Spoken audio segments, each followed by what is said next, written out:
जैसे दोस्तों, मैं पेतुष टप्पो यूट्यूब सर की चाबी में आपका स्वागत करता हूँ। मेरा आपसे अनुरोध है कि मेरे सर की चाबी चैनल को सब्सक्राइब नहीं किए हैं, सब्सक्राइब कर लें और बेल आइकन को भी क्लिक कर लें ताकि मेरे द्वारा नए वीडियो का अपलोड आपको जल्दी प्राप्त हो जाए।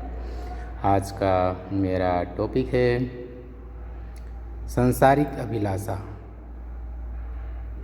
दोस्तों, सांसारिक अभिलाषा के अंतर्गत मैं कहना चाहूँगा कि हम में से कई लोग सांसारिक अभिलाषाओं में फंसे हुए हैं।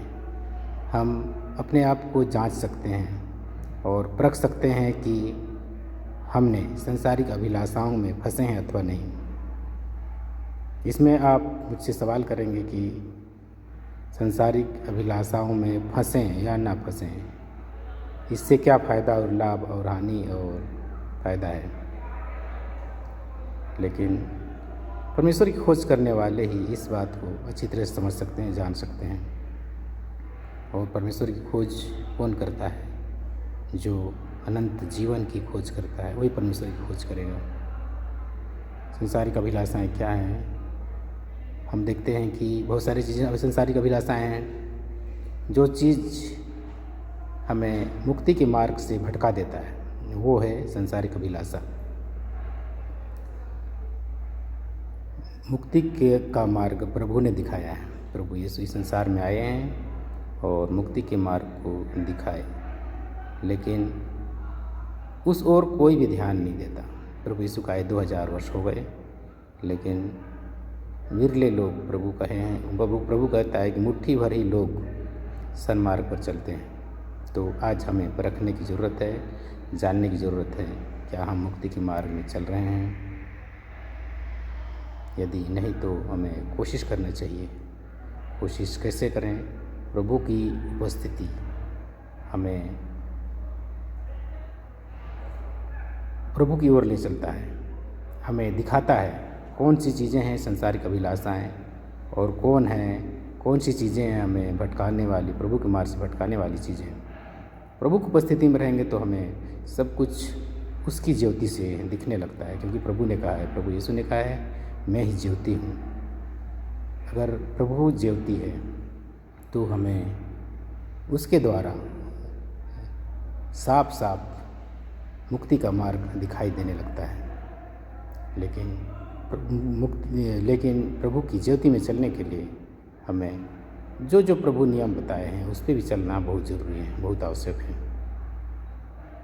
हम स्वयं अपने आप को जांच सकते हैं कि जब हम प्रभु के बताए मार्ग पर चलते हैं तो हमें कितना सुख शांति मिलता है, अपने आत्मा में, आनंद में और शरीर में भी। लेकिन जब हमने प्रभु के मार्ग में चलने के लिए ढिलाई कर दिया है, हमें बेचैनी और तरह तरह की दुखों का सामना करना पड़ा है। हम खुद स्वयं अगर हमारे जीवन में दुख संकट है, टेंशन है, तनाव है, तो इसी से जान सकते हैं कि हम सांसारिक अभिलाषाओं के कितने निकट हैं और हर तरह से हम ज़्यादा प्राथमिकता देते सांसारिक अभिलाषाओं में। तो दोस्तों, सांसारिक अभिलाषाओं को हम दूर रखें, हमें कोई फ़ायदा नहीं है। अगर हमारा जीवन सुरक्षित नहीं है तो सांसारिक अभिलाषाएं व्यर्थ हैं, और सांसारिक अभिलाषाओं को हम अपनाने के लिए अपना जीवन को सर्वनाश की ओर ले जाते हैं। धीरे धीरे हम उस ओर कदम बढ़ाते हैं। हम यदि पिछला जीवन को झांक कर देखें तो पहले हमारा जीवन अच्छा था समझें, लेकिन जैसे हम आगे बढ़ते जा रहे हैं, प्रभु को छोड़ते जा रहे हैं, सांसारिक अभिलाषाओं में फंसते जा रहे हैं। प्रभु ने कहा है, यदि मेरे तथा सुसमाचार के कारण तुम लोग माता पिता, भाई बहनों, ज़मीन जायदाद और बहुत सारी चीज़ों को छोड़ दिया है, तो ऐसा नहीं है कि आपको इस जीवन में अधिक और परलोक में अनंत जीवन ना मिले। तो ये छोड़ना, सांसारिक चीज़ों को छोड़ना, माता पिताओं को, भाई बहनों को छोड़ना क्या है? क्या हम छोड़ देंगे? नहीं छोड़ेंगे तो क्या हम अनंत जीवन में नहीं मिलेगा?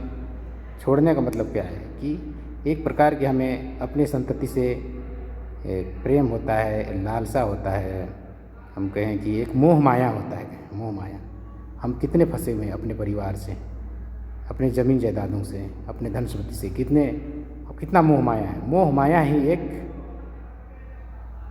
हम कहें तो, हमें अभिलाषाओं की ओर ले जाता है। हम यूज करें हर चीज़, हम साथ साथ रहें, लेकिन मोह माया ना रखें। मैं एक बात कहना चाहूँगा, अगर हमारे परिवार से कोई चला जाता है मान ले, तो वह उसके गम में अपना शुद्ध बुद्ध खो देता है, लेकिन ऐसा नहीं होना चाहिए। यही है, यही सब चीज़ एक चिन्ह है। हम इस चीज़ के द्वारा हम पहचानते हैं कि हम सारी अभिलाषाओं में फंसे हुए हैं। इसलिए हमें पहले से सचेत रहना चाहिए कि हमारे जीवन में हर तरह की दुख तकलीफ़ें आएंगी, लेकिन हमको इन दुख तकलीफ़ों से कैसे लड़ना है। हम प्रभु के करीब रहेंगे, प्रभु की उपस्थिति में रहेंगे, हम प्रार्थना करेंगे तो वह हमें मार्गदर्शन देगा, उसकी ज्योति में हम चलेंगे, हमें प्रकाश देगा, उसके मार्ग में हम चलेंगे और मुक्ति के मार्ग में चलेंगे, और हम संसारिक अभिलाषाओं से बचते रहेंगे। थैंक यू दोस्तों, आज के लिए इतना ही। Praise the Lord.